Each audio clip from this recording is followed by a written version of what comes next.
Ja, så har jeg lige vasket Hovin.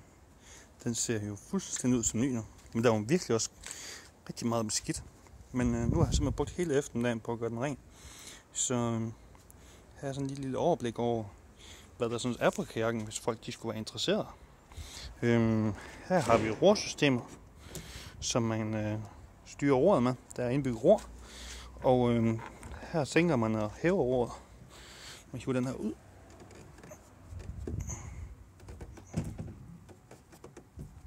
Sekunder. Sådan. Så kan man se, så står der rudder. Og så har man simpelthen sænket roret ned. Og som man så kan se, så er roret så blevet sænket.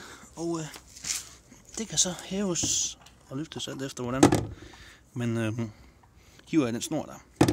Her ved siden af, der er der drænhuller til kajakken.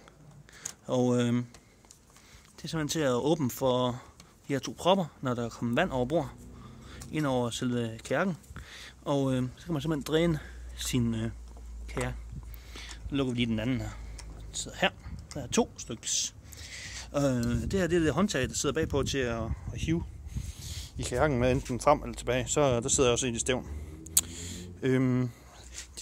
Udover at de her de fungerer som drænhuller, så fungerer de også til at stille kajakken på. Desværre så er ham, der har haft kajakken før mig. Ja, han har så brugt de her håndtag til det. Så de er lidt ridset, så der skal vi gøre noget ved det. Under det her dæksel, der sidder selve rorsystemet, som drejer roret. Og der sidder et snortræksystem med en sådan en rund, en eller anden ting. I hvert fald en rund system, som hiver et kabel til den ene side eller til den anden side, alt efter hvordan roret skal dreje. Plus man kan så løsne de her 4 skruer, og så kan man så vedligeholde sit drev, hvis det snortræk er gået i stykker, eller man kan stramme det op, hvis det bliver, når det har blevet lidt slidt. Lige her bagved, der ligger så, flytter vi drevet, så kommer vi til. Her er der en låge, som er vandtæt, man åbner. Så er der en kasse, som er nogle små huller, man kan tage op og ned. Den skal skæres ud til, at der kan være et batteri i den. Der er mange, der bruger batteriet, der ligger i bag, fordi så kan man nemmere trække sit el ud i bag, fordi der er mange, der har el i bag, sådan, til motor og transducer. Plus den er vandtæt, den her, og det er selve lugen også. Når man tager den op, det eneste er, når man tager den op, det er selve hullet. Der er ikke noget andet. Så i med den igen. Og luk. Ja, så er der en lille bagaj med, som man ser her, med et enkelt håndtag. Man kan også skilte den ad ved at trykke den af, og så montere en ekstra halvdel, så får man en dobbelt bagaj.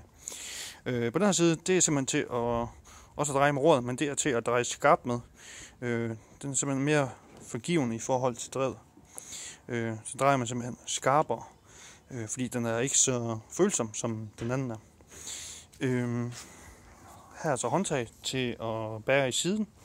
Løfte den om på siden, alt hvis man vil. Man kan også montere andre dele herpå i forhold til Scotty-produkter. Så kan man montere Fishfinder, man kan montere alt, man vil af Scotty-system. Mit vedkommende skal jeg ikke montere noget på dem her. Ja, her har vi det berømte sæde, som er lidt af en gimmick, men også en rigtig lækker sæde.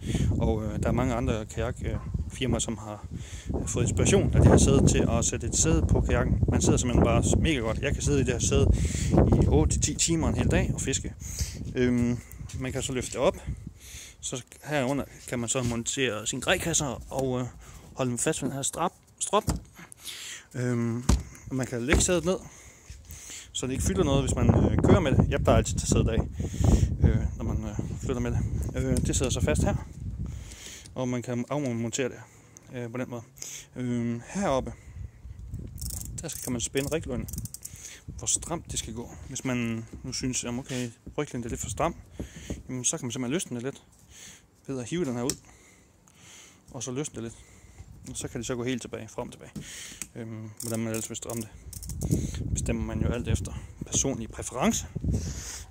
Det her, det er en rigtig smart gimmick. Her kan man simpelthen hæve